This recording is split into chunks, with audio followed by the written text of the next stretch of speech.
I'm working on this giraffe print corner-to-corner blanket, which, if you're not familiar with the C2C stitch, I'll link some tutorials for it down below. But if you are, you'll understand why I've had a heck of a time dealing with the color changes. Down here, I tried bobbins, which looks great, but I started to get a lot of ends to weave in. Then I tried carrying the colors across the row various ways, and it always just showed through a little too much for my liking, until right about here.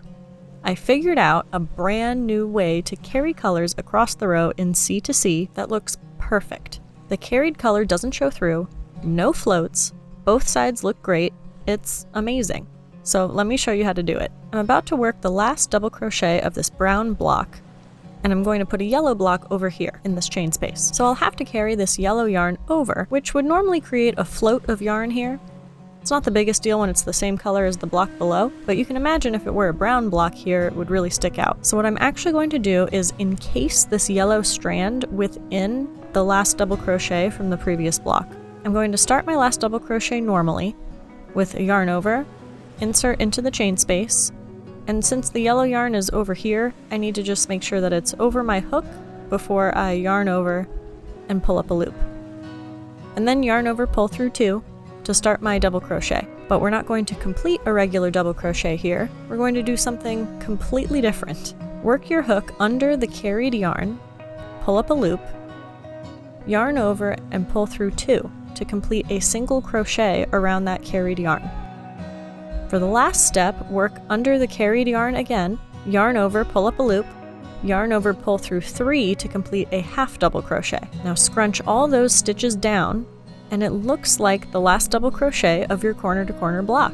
But that carried color is completely hidden. And now I can work into the next chain space and switch colors. Slip stitching with my new color and pulling the old one tight. Then I can start a new block in the yellow. And we'll bury that old color under the block as we work, of course.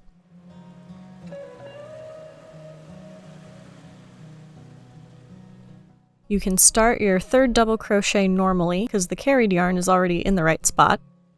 Don't complete the double crochet, rather work under the carried color, yarn over, pull up a loop, complete a single crochet.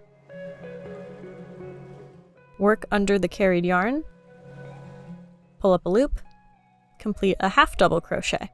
Smush all those new stitches down, and that's it. You're ready to change color.